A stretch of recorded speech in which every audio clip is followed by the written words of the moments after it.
Здравейте, скъпи хора, прекрасни души! Здравейте! И днес ще си говорим за симулацията, в която живеем. Симулираната реалност, която ни се представя за действителност и за истина. Но не е много далече дори от това. И ще си говорим за това как да видим през нея, да видим през тази симулация, която ни се представя по много начини, на много нива и чрез много изражения. Тя е много комплексна, много голяма и много дълбока. Влиза много надълбоко в съзнанието на хората. И затова те са убедени, че живеят в истинския свят и в реалността, защото тя прониква на 90% от съзнанието. Прониква го толкова дълбоко, че е много трудно без правилните практики да се отскубниш от този паразит, така да се каже. Защото то е нещо, което обгръща съзнанието по такъв начин, че слага като един вид слой, като един вид интерфейс, който оперира вместо вас. Толкова надълбоко влиза, толкова е голяма илюзията, че малко ми е трудно дори и аз да я обясня, защото е доста комплексна и чрез опит и наблюдения може да се стигне до заключението, че тази изкуствена реалност е създадена само единствено за да ни държи в определен тип вибрации, в определено ниво на съществуване на съзнанието и на нашата физиология реално. Защото ако ние се включим в най-дълбоката и чиста част от нашето същество, което ще рече да издигнем вибрациите си до такава степен, че ние да надхвърлим този интерфейс, един вид да го погълнем и изхвърлим. Но трябва да станем толкова по-високо вибрационни, че той да не може да се адаптира към тези високи вибрации, на които съзнанието ни, физиката ни почва да вибрира. Защото той е ограничен, а ние не сме.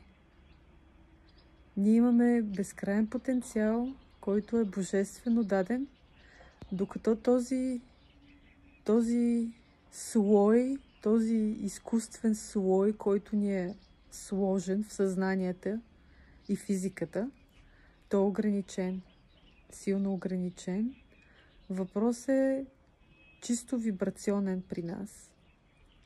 Абсолютно чисто вибрационен е, което ще означава, че ние трябва да си издигнем вибрациите до ниво, до което да видиме отвъд този шаблон, един вид да го видим отгоре, защото ние като сме потопени в него не може да го видим. Той вижда нас, докато ние като се издигнем на по-високите вибрации, то остава в ниските, където там оперира, където иска ние да седиме в ниските вибрации, за това и всичко в този свят, в тази действителност е с толкова ниски вибрации, защото с високите вибрации той не може да се справи. Той там не работи просто. Затова всячески,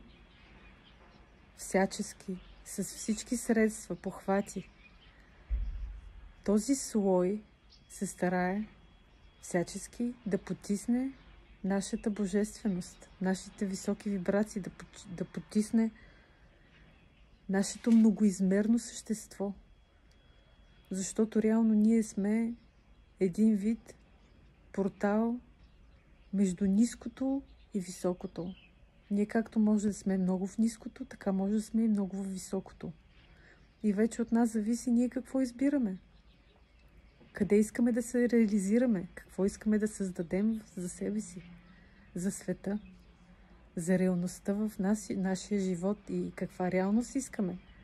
Искаме реалност, която е в ниските вибрации или реалност, която е в високите вибрации. И този избор е много фундаментален за всеки от нас. И всеки трябва да си зададе въпроса той лично за себе си къде иска да оперира, на какво ниво се определя той и къде иска да оперира. Иска да се седи на същото ниво или да се качи по-високо и да види голямата картина и да види истината. Това е изключително важно за всеки от нас. И сега е момента, назрява този момент, когато се отворят много сериозни вибрации, много силни вибрации идват към Земята, точно с тази цел, за да помогнат този процес на повдигане на вибрациите, защото те идват един вид от Слънцето. Те са генерирани главно от слънчевата енергия, защото тя е животворна енергия, тя е концентрирана прана. И там Бог влага своята божествена същност, да може тези вибрации да дойдат при нас и за хората, които са готови да ги приемат, да вдигнат нивото и да видят отвъд илюзията и лъжата, в която ние съществуваме. И е много важно да се гледат изгревите. Всяка сутрин възможна да се гледа към Слънцето, да се посрещат изгревите и да се медитира. Това е ключово.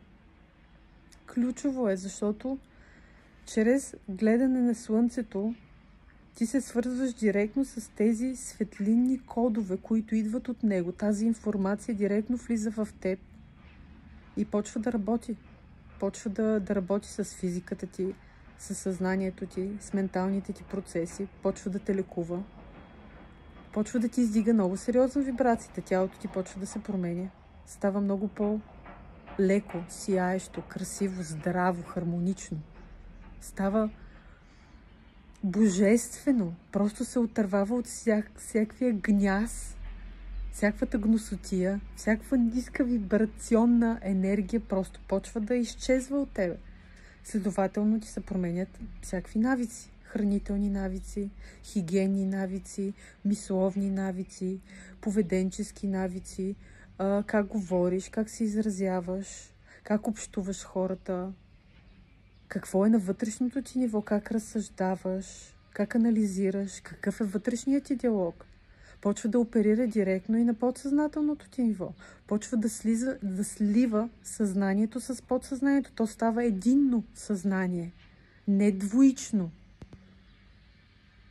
Защото те точно това ценят. Ниските вибрации разделят съзнанието на два аспекта. Подсъзнание и съзнание. Но когато ти си над тези ограничения, които те разделят на много фрагменти, ти ставаш единен.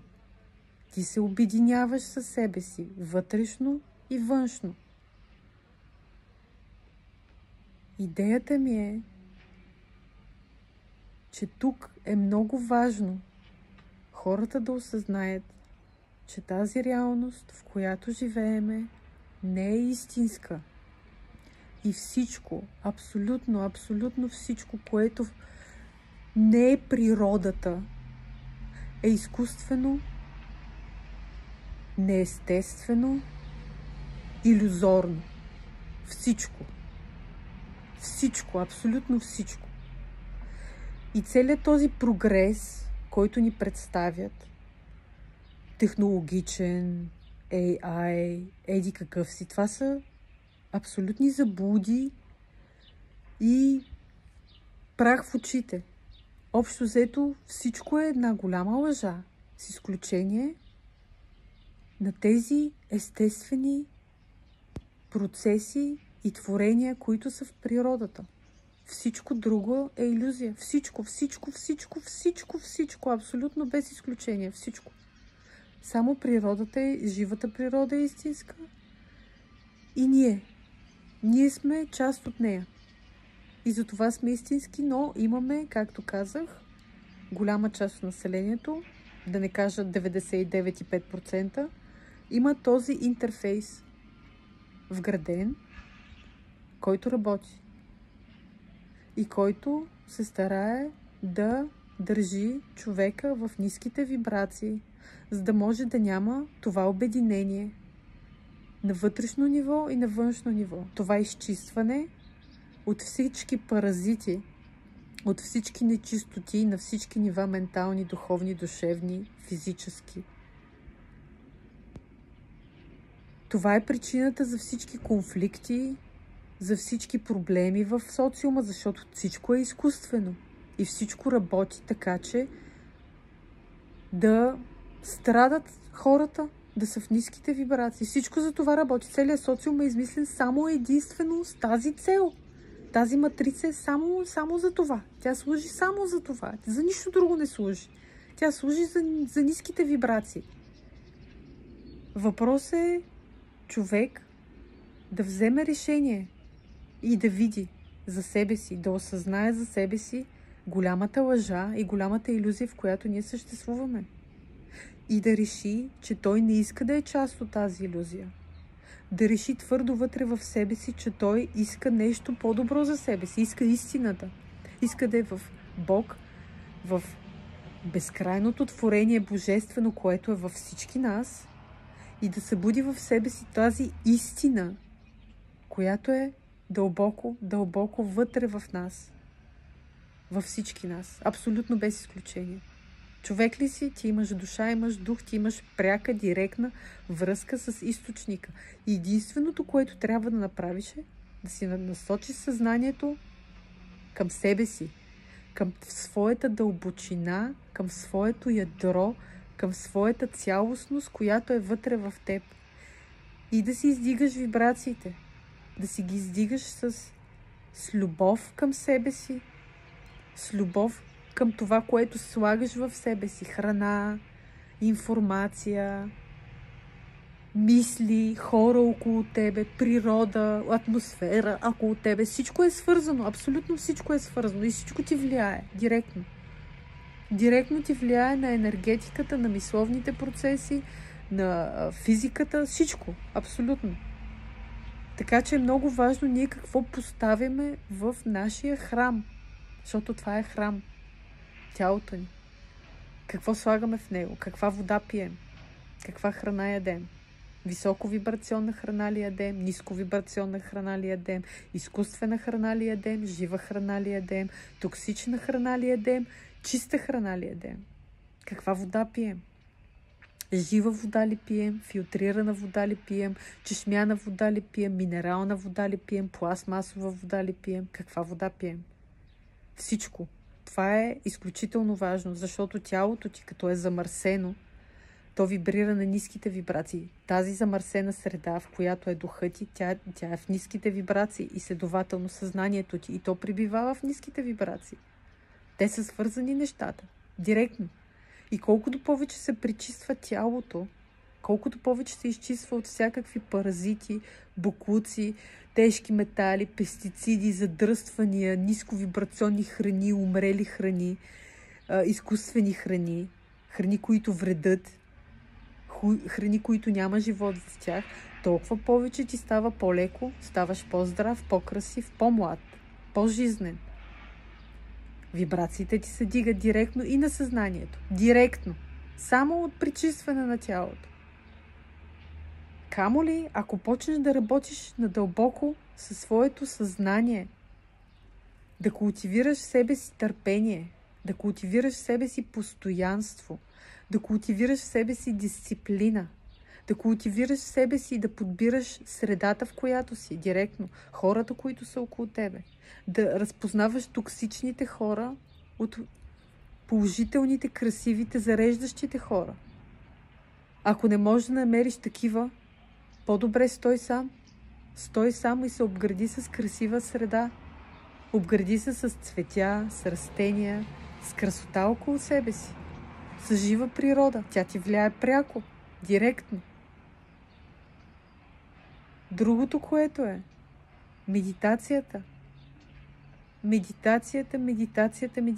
И тук не говоря за медитация, която е свързана да си представяме някакви неща, да визуализираме някакви работи, да мислим и да разсъждаваме по време на медитация, защото това не е медитация. Това е мисловен процес, който е облечен като отпускане и релаксация, един вид активна материализация. Ти материализираш, ти не медитираш. Има разлика. Когато си представяш нещо и си го представяш много детайлно или отиваш на някое място, където искаш да посетиш, това си е абсолютна материализация, не медитация. Медитация е процес, в който ти влизаш надълбоко в своето съзнание и в своята същност. Влизаш в тишината, в празнотата и в нищото влизаш. Там няма диалог, там няма визуализации, там няма нищо. Там забравиш да дишаш дори, докато медитираш в това състояние. За такава дълбочина говориме на медитация. И е ключово е много да се медитира всеки ден. Да има постоянство, режим, всяка сутрин да ставаш, да си правиш ритуала и да почваш да медитираш, да влизаш надълбоко. И колкото по-надълбоко влизаш, толкова повече се извисяваш. Защото едното е свързано с другото. Дълбочината на съзнанието дава извисяване на съзнанието. Бъдете здрави, будни, чисти и изпълнени с любов.